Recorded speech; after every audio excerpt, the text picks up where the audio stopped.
Have you ever gotten to the end of the year, looked back, and just thought, wait, where did it all go? It's so common. Well, today we're going to dive into this really powerful framework that's designed to help you switch from having a year that just happens to you to building one that you actually design on purpose. Let's get into it. And this right here, really gets to the whole thing. See, in what we call an accidental year, looking back is passive. That reflection, it just becomes a memory, something that fades. But in an intentional year, that exact same reflection becomes the fuel for real actual change.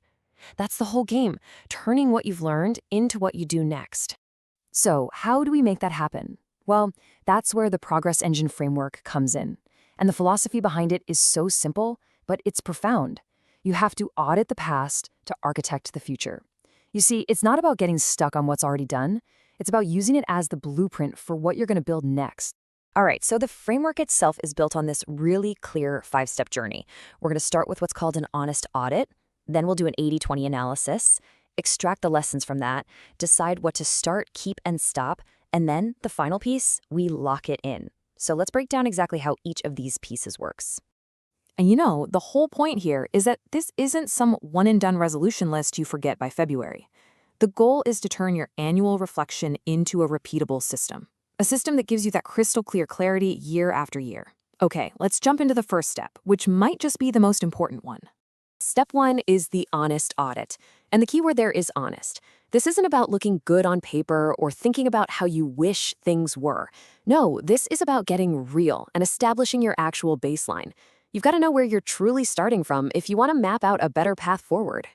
So the audit zeroes in on 5 key areas of your life: your health, your wealth, your relationships, experiences, and your business or career. The task is simple, but it's not easy. You've just got to give yourself a truly honest score in each one. There's no judgment here, it's just about getting the facts. This is the foundation for everything else. Okay, let's move on to step 2 and see how we build on that foundation, the 80-20 analysis. You've probably heard of this. We're looking for the vital few things that created most of the results. So ask yourself, what was the 20% of stuff I did that gave me 80% of my progress? And, just as crucial, what was the 20% of stuff that caused 80% of my stress? This is where true clarity begins. Step 3. Now, this is where the real magic happens. This is where we turn that analysis into something we can actually use. We do this by extracting the lessons. And it's all about answering the questions that, let's be real, most of us just kind of skip over because it's easier to just keep moving. But skipping this step is exactly how we get stuck repeating the same mistakes over and over. And the core of this whole step really boils down to 2 incredibly powerful, simple questions. First, what brought you the most joy this year? And second, what caused you the most stress? When you answer those with complete honesty, you start to see the patterns. You see what you need more of and what you need way, way less of. Which brings us perfectly to step 4. Start, keep, stop. I absolutely love that they call this the ruthlessness phase, because that's what it is. Based on everything you've just uncovered, your scores, your 80-20, your joy and stress triggers, this is where you make the tough calls. You get to decide what gets a ticket into your next year and what gets left behind. And the tool for this is this beautifully simple 3-column table. What new things are you going to start doing? What's already working that you absolutely have to keep doing? And what are those energy vampires or bad habits that you need to stop, like right now? It's all about creating focus by getting rid of the noise. And finally, step 5. This is where the rubber meets the road. We lock it all in. Because think about it, all this amazing insight is pretty useless if it just stays as a note in a journal, right? This is the crucial step that turns your reflection into your actual, real-life plan for the next 12 months. So what does locking it in look like? Well, it's all about action. You finalize your big goals based on that start, keep, stop list.